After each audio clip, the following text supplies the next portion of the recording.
सौंप दो इनके हाथों में डोरी, ये कृपालु है तंग दिल नहीं है। सौंप दो इनके हाथों में डोरी, ये कृपालु है तंग दिल नहीं। छोड़ दे इनके हाथों में डोरी,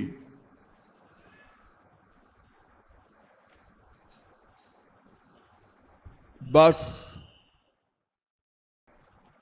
इतना छोटा सा सेंटेंस सब शास्त्रों वेदों का सार है।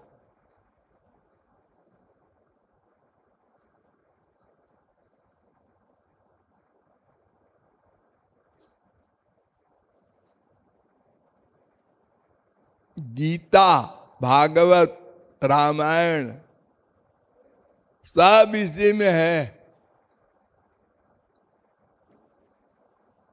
गीता को ले लो,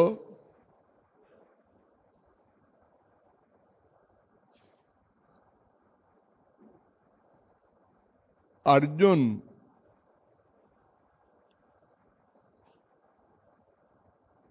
युद्ध करने गया। युद्ध के पहले भगवान के पास गया था हेल्प मांगने, और दूसरी पार्टी दुर्योधन, वो दुर्योधन भी गया था।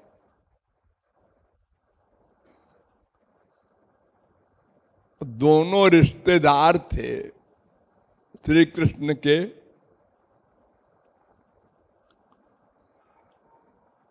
श्री कृष्ण आंख मूंद कर सोच रहे थे कि ये दोनों मांगने आए हैं,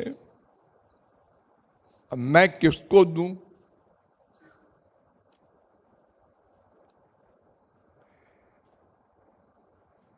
आंख खोला तो पैर की तरफ अर्जुन खड़े थे। द्वारिका की बात है। ओ अर्जुन, तुम कैसे आए, कब आए? जरा हमको नींद आ गई थी। एक्टिंग कर रहे हैं श्री कृष्ण। इतने में दुर्योधन बोला, अरे मैं पहले आया था कृष्ण। अच्छा अच्छा, तुम भी आए हो? हाँ, तुम दोनों कैसे आए हो भाई? तो बताया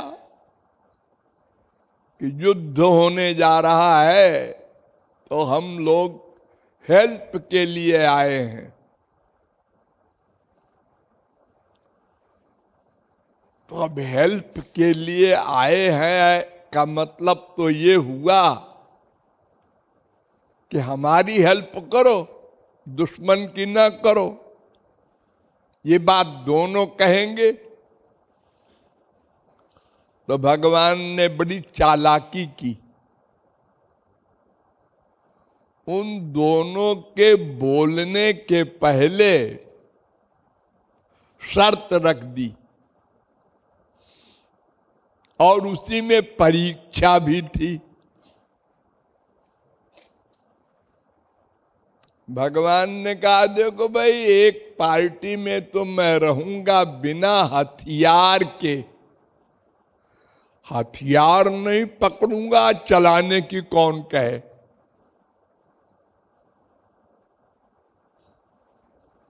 और मेरी फौज भी एक सिपाही भी नहीं रहेगा, केवल मैं रहूंगा। और एक पार्टी में 18 अक्षौहिणी सेना रहेगी। 18 अक्षौहिणी सेना का मतलब होता है 48 लाख आदमी।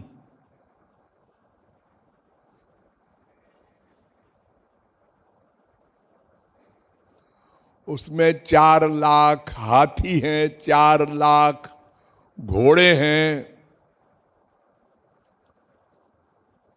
और पैदल भी हैं। अनेक प्रकार के होते हैं, जैसे युद्ध में प्राचीन काल में वो सब थे।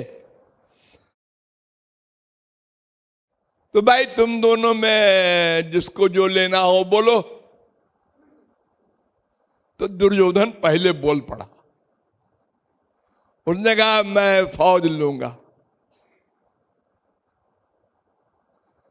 अरे तो गधे की अकल की बात है, वहां कोई पूजा करना है क्या? तुमको लेंगे हम निहत्थे। अगर हथियार चलाने की शर्त रखते तो हम मान भी लेते कि भाई वो बहुत एक्सपर्ट है हथियार चलाने में। तो अर्जुन ने कहा भाई ठीक है भाई, अब ये मांग लिया इन्होंने तो अब आप बचे हैं, आपको हम मांग लेते हैं। आप सब लोग सोचिए यहीं पर कि अर्जुन ने केवल भगवान को बिना शस्त्र के क्यों मांगा?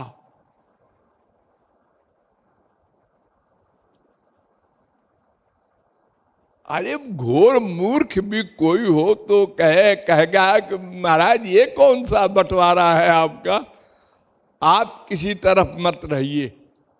आपकी जो फौज है 18 अक्षौहिणी, 9 अक्षौहिणी हमको दे दीजिए, 9 दूसरी पार्टी को।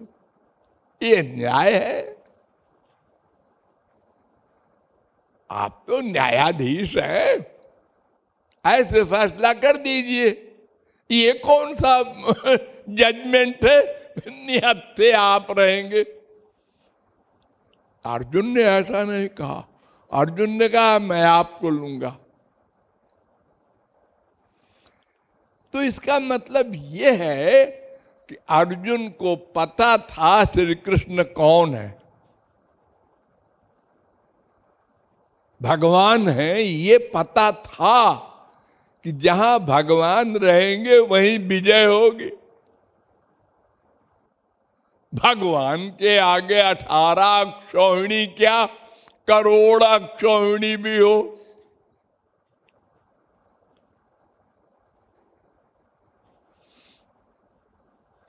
हाँ, अब देखिए एक्टिंग।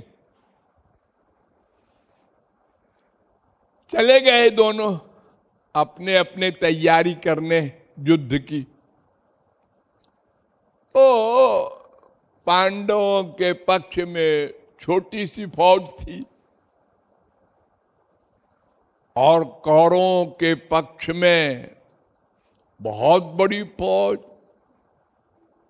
अरे श्री कृष्ण के ही 18 अक्षौहिणी और उनके अपने सब जो राजा महाराजा थे, रिश्तेदार, वो सब तो थे।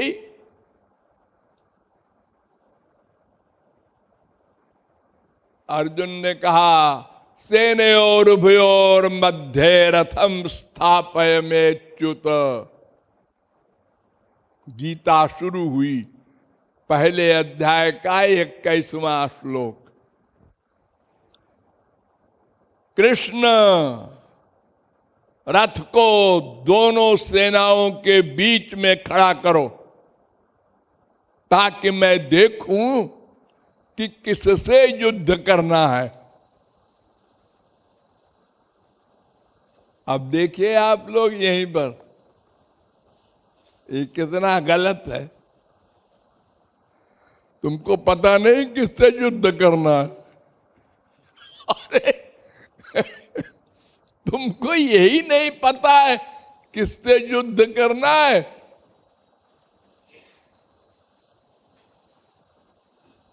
कौरव से करना है।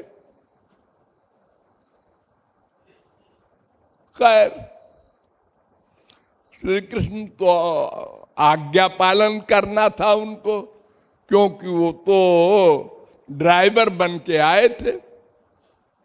रथ को हाँकना है, जो आज्ञा होगी अर्जुन की उसका पालन करना है।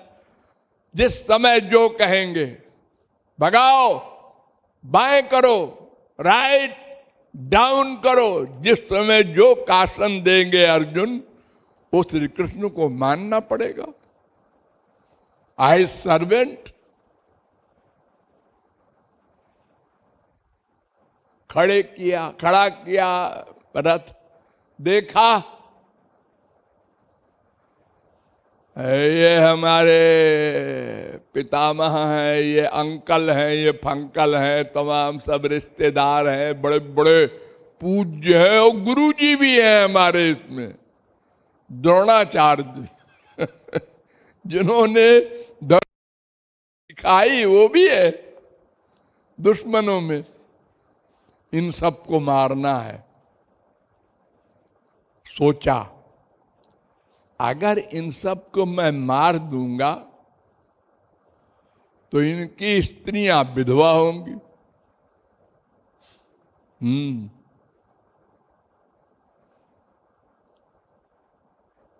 इनके बच्चे अनाथ हो जाएंगे। हे महापाप! अब मुझको मिलेगा क्या? पृथ्वी। तो पृथ्वी से तो कोई आनंद मिलना नहीं और न माया जाएगी। ये दो ही उद्देश्य तो है जीव के, दुख चला जाए, आनंद मिल जाए। तो उसने कहा मैं युद्ध नहीं करूंगा।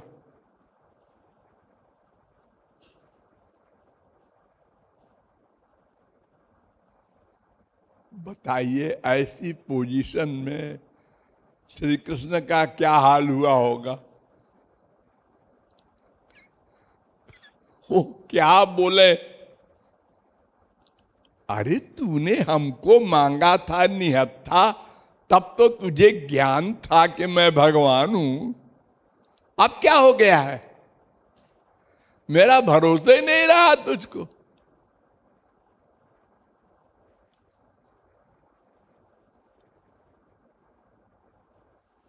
महाराज आपका भरोसा है, आप हमारे गुरु हैं, स्पिरिचुअल गुरु, लेकिन ये पाप तो होगा ना जो मैं बता रहा हूं। अच्छा आप बताइए युद्ध में क्या क्या मिलता है? तो श्री कृष्ण ने कहा हाथो वा प्राप्त से स्वर्गम जित्वा वा भोक्ष से महीम। अगर तू जीत गया तो पृथ्वी मिलेगी, अगर मर गया तो स्वर्ग मिलेगा। दोनों हाथ लड्डू। तो अर्जुन ने कहा एक बात बताओ, स्वर्ग में आनंद है? आनंद आनंद नहीं है, वहां भी माया है, और वो भी कुछ दिन के लिए मिलेगा, हमेशा के लिए नहीं। क्षीणे पुण्य मर्त लोकम विशंति 9:21। जहां पुण्य समाप्त हो गया मृत्यु लोक में आ गए। और पृथ्वी तो ये तो हमको मिल ही रही है, हम देख ही रहे हैं, यहां आनंद नहीं है। तो महाराज युद्ध करना और इतना बड़ा पाप करना, ये सब मैं नहीं करता।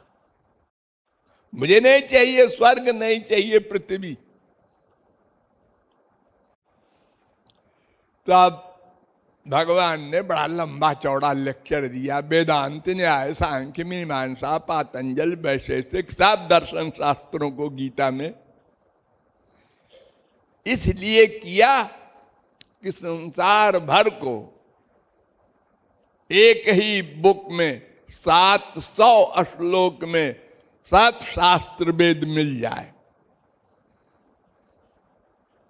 अर्जुन के लिए नहीं, अर्जुन तो पहले ही शरणागत है, अन्यथा श्री कृष्ण को निहत्था मांगते ही ना। इससे बड़ा और क्या स्ट्रांग पॉइंट होगा कि निहत्था श्री कृष्ण को मांगना सिद्ध करता है कि वो जानता है वो भगवान है, और जहां वो रहेंगे जिस पक्ष में उसकी जीत होगी। तो ये जो बीमारी उसने एक्टिंग में बीमारी उसने बताई थी कि पाप होगा, आपका वेद कहता है। वेद में धर्म का निरूपण है ना, तो उसमें तो लिखा है सब पाप है। इतनी हत्याएं करना अपने स्वार्थ के लिए,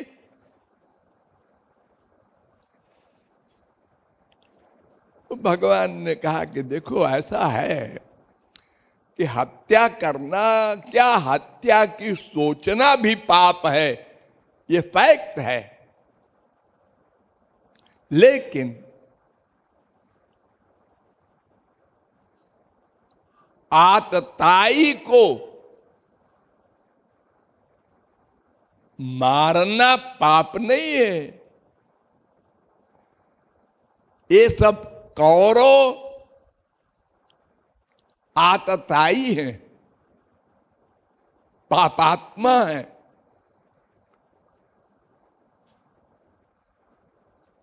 और नंबर 2, अगर मन मुझ में रहे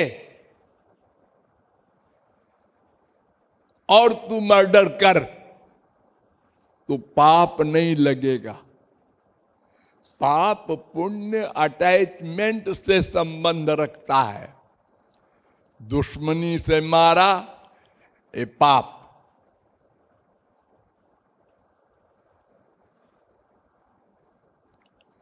देखो मिलिट्री होती है अपने देश की, वो दूसरे देश की मिलिट्री को मारती है।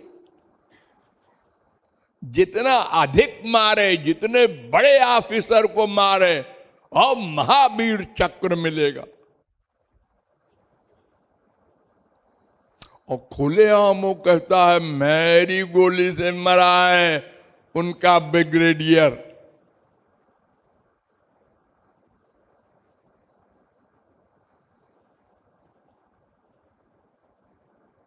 तो श्री कृष्ण की आज्ञा से तू कर रहा है ना,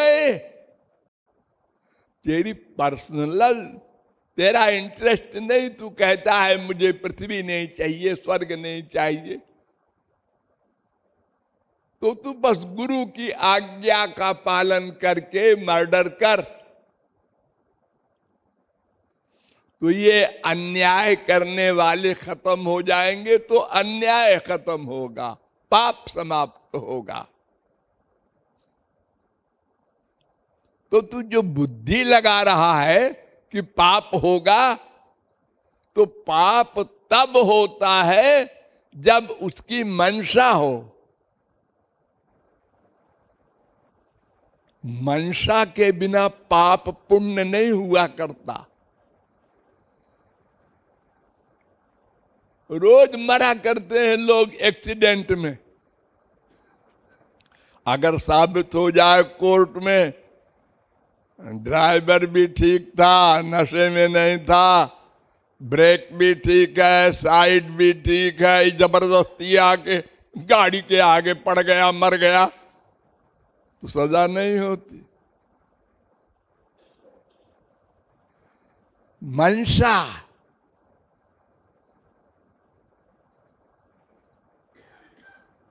तो तेरा मन मुझ में रहे तो मंशा खत्म हो गई, फिर तेरे कर्म का फल नहीं मिलेगा। यानी जो बुद्धि का समर्पण नहीं था पहले अध्याय में, तो 18वें अध्याय में भगवान कहते हैं मैं ये व मन आधत्स्व मई बुद्धि निवेश है, मन बुद्धि दोनों मुझको दे दे, बुद्धि मत लगा।